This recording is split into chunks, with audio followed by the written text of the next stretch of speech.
जरूरी नहीं पर वीडियो को डिसलाइक या लाइक कर दिया करें। Star Trek 2009। एक आदमी जिसका नाम न्यूरो था, उसका प्लेनेट तबाह हो जाता है। कहा जाता है कि उस वक्त की टेक्नोलॉजी बहुत एडवांस तेज थी, इंसान सब कुछ कर सकता था। तो बहुत से लोगों ने स्पेस में आकर न्यूरो के प्लेनेट को बचाने की कोशिश की, मगर ना बचा सकी और उस प्लेनेट के सभी लोग मारे गए। उसमें से बचे थे तो सिर्फ न्यूरो और उसके कुछ साथी, जो अभी फैसला करते हैं कि जिन लोगों ने उनके प्लेनेट को बचाने में मदद नहीं की और न ही कोशिश, वो उन लोगों से बदला जरूर लेंगे और उन लोगों के प्लेनेट को खत्म कर देंगे। अब न्यूरो जिस प्लेनेट को खत्म करने की बात कर रहा था वो था अर्थ, यानी कि जमीन पर रहने वाले लोग। हमें एक स्पेसशिप दिखाया जाता है जिसमें कुछ लोग थे जो स्पेस में मिशन पर आए थे। उनका मिशन एक दूसरे प्लेनेट को बचाने का था। तभी उस स्पेसशिप के कैप्टन को एक बहुत बड़ा ब्लैक होल को अंधेरा रास्ता आसमान पर दिखाई देता है, जिसमें से बड़ा सा स्पेसशिप निकलकर बाहर आ रहा था। ये शिप किसी और का नहीं बल्कि न्यूरो का था, जिसने उस बड़े से ब्लैक होल की मदद से टाइम ट्रेवल वक्त का सफर किया था। अब वो उस शिप के कैप्टन को एक आदमी का चेहरा दिखाता है और उसका नाम स्पॉक बताता है, पर वो कैप्टन न्यूरो से कहता है कि मैं किसी स्पॉक नाम के आदमी को नहीं जानता। ये सब बातें सुनकर न्यूरो को ऐसा लग रहा था कि उसने गलत टाइम ट्रेवल किया है, वो अपने दुश्मन तक नहीं पहुंच पाया, इसीलिए वो उस शिप के कैप्टन को मार देता है और उस शिप के बाकी लोगों को भी खत्म करने की कोशिश करता है। ये सब देखकर शिप का दूसरा कैप्टन अपने छोटे शिप को ले जाकर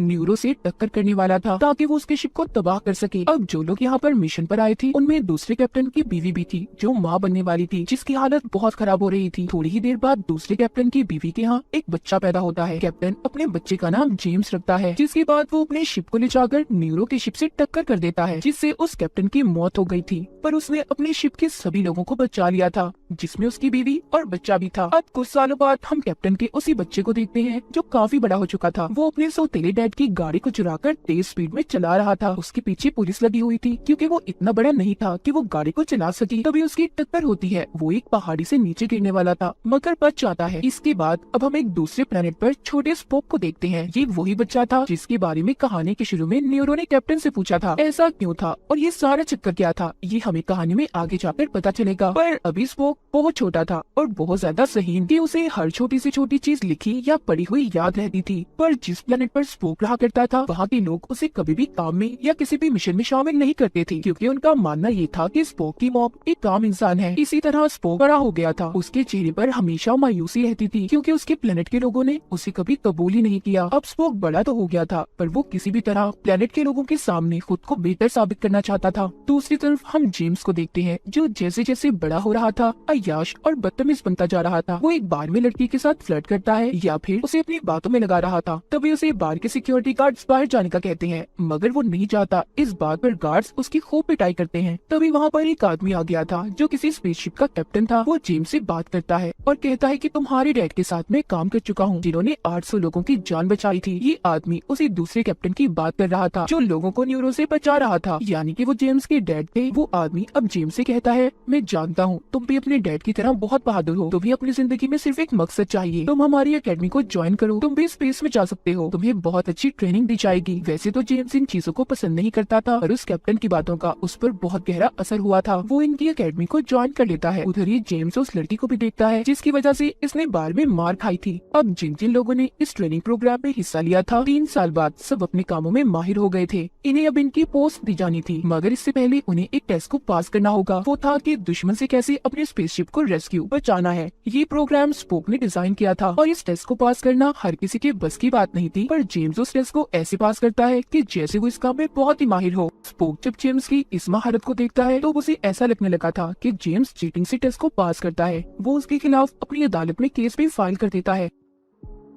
वहाँ पर उनकी बहुत बहस होती है। स्पोक कहता है कि इस टेस्ट को इसलिए बनाया गया था ताकि एक कैप्टन को अपने लोगों को खोने का एहसास हो, पर जेम्स ने इस टेस्ट को सिर्फ एक वीडियो गेम समझकर पास किया। इन्हीं बातों के दौरान उन्हें पता चलता है कि उनका एक स्पेसशिप ब्लैक होल में फंस गया है, जिसे उन्हें बचाना है। अब सभी उस शिप को बचाने के लिए निकल गए थे, मगर इन्होंने जेम्स को डिसमिस कर दिया था, यानी कि जेम्स अब उनके साथ नहीं जा सकता था। तभी उसका दोस्त उसे एक दवाई देता है। उसकी असर से जेम्स की हालत खराब होने लगी थी। इस तरह जेम्स का दोस्त उसे शिप में ले आया था, लेकिन उस दवाई की वजह से जो उसके दोस्त ने उसे दी थी उसका असर उल्टा होने लगा था। वो गुब्बारे की तरह फूल गया था। पर उसका दोस्त उसे एक इंजेक्शन देकर ठीक कर देता है। अब जेम्स को ये बात पता चलती है कि उनका शिप एक ऐसे ब्लैक होल में फंसा है जिसकी वजह से कई सालों पहले उसके डैड की भी मौत हुई थी। जेम्स के शिप में स्पोक भी था। यहाँ पर जेम्स कैप्टन से कहता है कि हमें उधर नहीं जाना चाहिए जहाँ पर हमारा स्पेसशिप फंसा हुआ है, क्योंकि वहाँ जाने के बाद हम सब मारे जाएंगे। कई हद तक जेम्स की बातें सच थी, मगर फिर भी उसकी किसी बात पर कोई यकीन नहीं करता और अपने शिप को उस जगह पर ले जाते हैं जहाँ पर जाकर वो ये देखते हैं उनसे पहले जितने भी स्पेसशिप यहाँ पर आए थे न्यूरो ने उनके शिप को तबाह कर दिया था। यानी कि ये सारा प्लान न्यूरो का था, वो ही इन्हें यहाँ पर लाना चाहता था और अब वो इनके शिप को भी अपने कंट्रोल में कर लेता है। मगर वो इनके शिप को कुछ भी नहीं करता, क्योंकि जेम्स के शिप में स्पोक था जिसका कई सालों से न्यूरो इंतजार कर रहा था। अब वो इनके कैप्टन को खुद को सरेंडर करने का कहता है, खुद को न्यूरो के हवाले कर दे। जेम्स के शिप का कैप्टन अपने लोगों की जान बचाने के लिए सब करने के लिए तैयार था, लेकिन उससे पहले कैप्टन के पास एक प्लान था। वो न्यूरो के पास जाने से पहले उसके सभी सिस्टम्स को ब्लॉक करना चाहता था, यानी कि इनके किसी भी काम का न्यूरो को पता न चले। इस काम के लिए जेम्स और दो और लोगों को चुना जाता है। ये पैराशूट की मदद से नीचे उतरते हैं। इन्होंने न्यूरो के टावर पर लैंड करना था। टावर के करीब पहुंचकर जब ये अपने पैराशूट को खोलते हैं तो इनका एक साथी गलत लैंडिंग की वजह से मारा जाता है। जेम्स और उसका अब एक और साथी बचे थे। वो न्यूरो के टावर पर पहुंचकर उसके आदमियों से मुकाबला करते हैं। जेम्स ने उन्हें मार दिया था और वो उनके टावर पर भी गोलियां चलाता है, जिससे उनका सिस्टम ब्लॉक हो गया था। अब जेम्स के शिप के कैप्टन अपने लोगों को टेलीपोर्ट कर सकते थे, यानी कि एक जगह से दूसरी जगह मशीन के जरिए भेजा जा सकता था। न्यूरो को जब इस बारे में पता चलता है तो वो एक केमिकल की मदद से एक हथियार तैयार करवाता है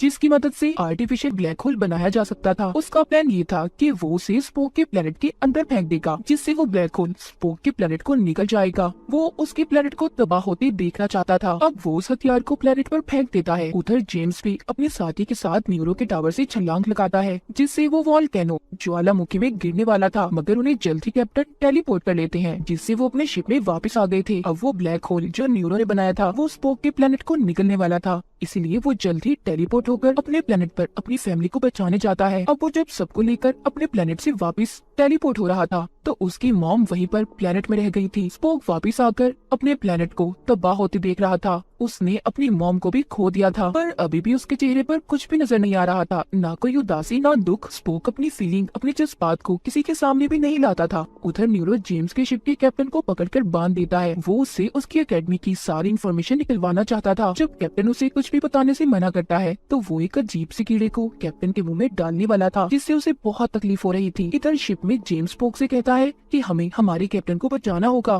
पर स्पोक ने उसकी बात मानने से मना कर दिया था और कहता है कि अगर हम न्यूरो के टावर के पास गए तो हमारी जान को भी खतरा है। इतना कहकर वो जेम्स को भी शिप से नीचे फेंकवा देता है। जेम्स अभी कैसे प्लेनेट पर पहुंच गया था जहाँ पर चारों तरफ बर्फ थी। वो अपने सामने बड़े से क्रिएचर को आते देखता है जो उसे मारने वाला था। तभी एक उससे भी बड़ा क्रिएचर आकर उस छोटे क्रिएचर को खा जाता है। अब वो जेम्स को भी खाने वाला था, तभी एक आदमी आकर उसे बचा लेता है। वो आदमी उसे गार में ले आया था। वो जेम्स से कहता है कि तुमने मुझे कैसे ढूंढा? वो आदमी कहता है मैं भी स्पोक हूँ, मैं फ्यूचर से आया हूँ। आज से 129 साल पहले एक सितारा जो फट गया था वो हमारे प्लेनेट को नुकसान पहुँचाना चाहता था, मगर मैंने एक हथियार तैयार किया जिससे बहुत बड़ा ब्लैक होल बना। उसने उस सितारे को काबू करने की बजाय न्यूरो के प्लेनेट पर हमला कर दिया। उसका प्लेनेट तबाह हो गया। इसीलिए न्यूरो आज तक मुझे अपने प्लेनेट के खत्म होने का कसूरवार समझता है। तो कहानी के शुरू में न्यूरो ने जिस स्पोक की तस्वीर दिखाई थी वो यही था। जेम्स सब सुनकर हैरान हो गया था। उसको ये बात समझ आ गई थी कि न्यूरो फ्यूचर से आया है और उसको खत्म करना बहुत मुश्किल है। अब फ्यूचर स्पोक इसको एक पास ही बनी एकेडमी में लेकर जाता है जहाँ पर एक इंजीनियर रहा करता था। वो इंजीनियर जेम्स को बताता है कि अगर हमारी स्पीड बहुत तेज हो और हम टाइम ट्रेवल करें तो हम जल्दी अपनी स्पेसशिप में पहुँच सकते हैं। अब जेम्स अपने साथ फ्यूचर वाले स्पोक को भी चलने का कहता है, मगर उसने मना कर दिया था। जेम्स उससे कहता है मेरी दुनिया का स्पोक बहुत हीट है, वो मेरी बातों को नहीं मानेगा, मैं उसे इन सब के बारे में नहीं समझा सकता, इसीलिए आपको मेरे साथ चलना होगा। पर फ्यूचर स्पोक कहता है कि तुम्हें बस उसके जज्बात को बाहर लाना होगा, वो सब समझ जाएगा। अब जेम्स और इंजीनियर दोनों टेलीपोर्ट होकर अपने शिप में आ गए थे, मगर गलती से इंजीनियर एक टनल में फंस जाता है। जल्दी जेम्स ने उसे बचा लिया था। वहीं पर गार्ड्स भी इन्हें पकड़ लेते हैं। स्पोक यहाँ पर जेम्स को देखकर बहुत हैरान था, क्योंकि जो टाइम ट्रेवल जेम्स करके वापस आया था वो करना हर किसी के बस की बात नहीं थी। स्पोक अपने गार्ड को जेम्स को पकड़ने का हुक्म देता है। तभी जेम्स उससे कहता है तुम्हारा प्लेनेट तबाह हो गया, तुम्हारी माँ मर गई, पर मुझे लगता है तुम्हें किसी बात से कोई फर्क नहीं पड़ता।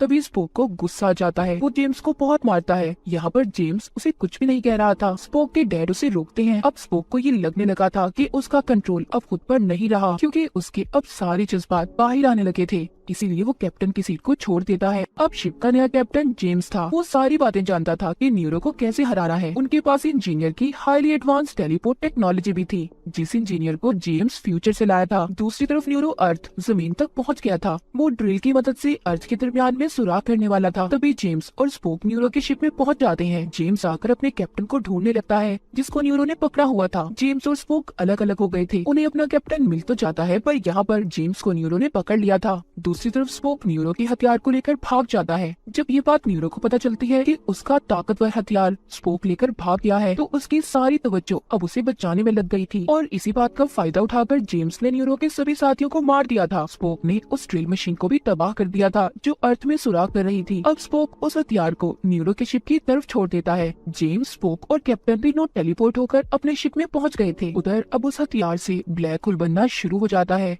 न्यूरो के शिप को वो गुप्त रास्ता निकलने वाला था, इसलिए जेम्स उसे खुद को उनके हवाले करने का कहता है। पर न्यूरो को मरना पसंद था, ना कि झुकना। इसीलिए जेम्स अब उसके शिप पर हमला करके उसे खत्म कर देता है। जब जेम्स का शिप ब्लैक होल के पास से गुजर रहा था, तो उसके अंदर की ग्रेविटेशनल फोर्स इनके शिप को भी अपनी तरफ खींचती है, जिस वजह से अब इनका शिप भी टूटने वाला था। मगर इनके पास भी एक इंजीनियर था, जिसको जेम्स फ्यूचर से लाया था। वो इस ब्लैक होल में बॉम्ब फेंकता है, जिससे धमाके की वजह से इनका शिप खुद ही उसमें से बाहर आ गया था। और इस तरह इन्होंने फ्यूचर से आए खतरे को हमेशा के लिए खत्म कर दिया था। ये सभी जमीन पर अब वापस आ जाते हैं। इस दुनिया का स्पोक जब अपने फ्यूचर स्पोक को देखता है तो हैरान हो जाता है। फ्यूचर का स्पोक उससे कहता है, आगे जाकर तुम और जेम्स बहुत अच्छे दोस्त बनने वाले हो। मैंने एक नया प्लेनेट भी तलाश किया है, जहाँ पर जाकर दोबारा से हम उसे आबाद कर सकते हैं। जेम्स को अकेडमी की तरफ से कैप्टन बना दिया गया था। जो पोस्ट उसे 8 साल बाद मिलनी थी, उसने उसे 4 सालों में हासिल कर लिया था। जेम्स को अब और भी बहुत कुछ तलाश करने स्पेस में जाना था। और इसी के साथ ये कहानी यहीं पर खत्म हो जाती है।